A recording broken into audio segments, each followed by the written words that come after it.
How's it going, guys? So obviously we've got our 1000th clip here. Holy shit. And some of you wanted something dramatic. I don't really know what to say. I thought maybe I would make a clip in Japanese. I thought, yeah. I know some of you are probably irritated by the audio. I'm not using my my good mic. Clearly I'm outside and there's going to be some background noise, but you'll handle it, right?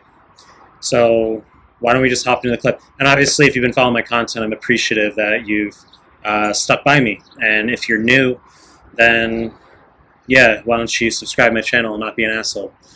All right, so why don't we do the clip?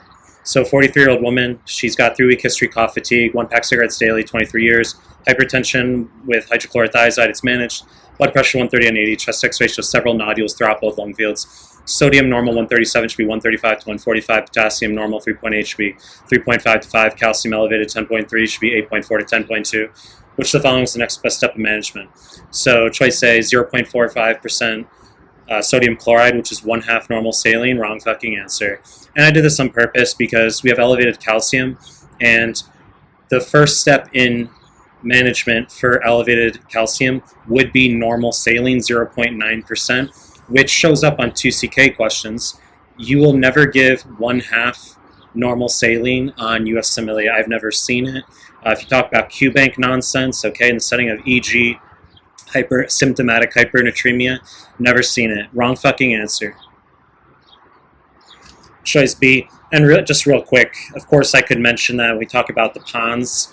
If you're correcting hypernatremia too quickly with hypotonic saline, you can get cerebral edema, but for the PONS, you can get central pontine malanalysis if you correct hyponatremia too quickly with 3% hypertonic saline.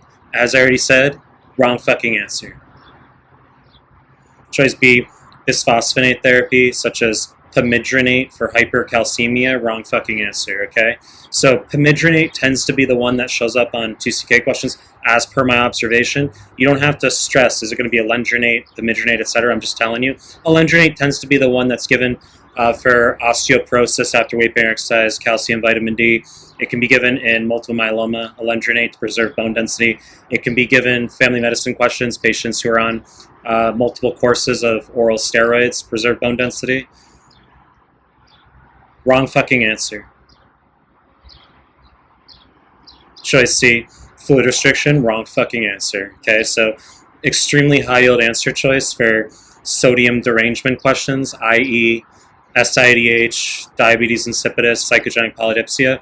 They'll give you all these answer choices, and you're just going to choose fluid restriction first. It's the answer 9 out of 10 times. Okay, so I know some of you studying for step 1, you don't have to worry about that, but for those of you 2CK, if you're not sure about what's going on with an SIADH, DI, psychogenic polydipsia question, 9 out of 10 times, fluid restriction. In this case, wrong fucking answer. Choice D, glucocorticoid therapy, correct answer. Diagnosis is going to be sarcoidosis. And we have elevated calcium here, multiple nodules throughout both lung fields. These are bihilar lymphadenopathy. If you think this descriptor is arcane or abstruse, don't take it up with me, take it up with the NBME exam, because they have virtually an identical question where they just say several nodules in both lung fields. They want sarcoidosis, the answer is glucocorticoid next. Okay, so obviously, for those of you studying for step 1, you need to know it's a idiopathic autoimmune disease, classically African-American women, 30s, 40s, but they don't have to give you the race, and it's going to be non-caseating granulomas in multiple organ systems, classically the lungs. They're non-caseating granulomas composed of activated macrophages called histiocytes, or epithelioid macrophages that secrete 1-alpha hydroxylase, converts 25D3 into 1,25D3. The latter goes to small bowel, increases calcium absorption, causes hypercalcemia, and it will suppress your endogenous PTH. So if it's an arrow question, for instance, you're going to choose a down arrow PTH, or they could just tell you PTH is low. So let's just hop through the others, or the final answer choice here. Synacthin test, wrong fucking answer. When students don't know an answer, they choose weird sounding shit. This is AKA cosine-tropin test, or ACTH stimulation test, which is what we're going to do for diagnosis of adrenal insufficiency, such as Addison disease, Waterhouse-Friderichsen syndrome. So if you give exogenous ACTH, someone with a normal adrenal glands, we would expect a robust increase in cortisol.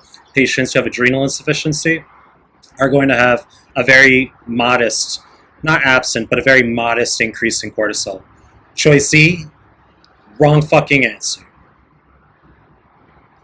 You know the deal. Make sure you make more content if you like my stuff. Subscribe to my channel. Appreciate your time. That's it.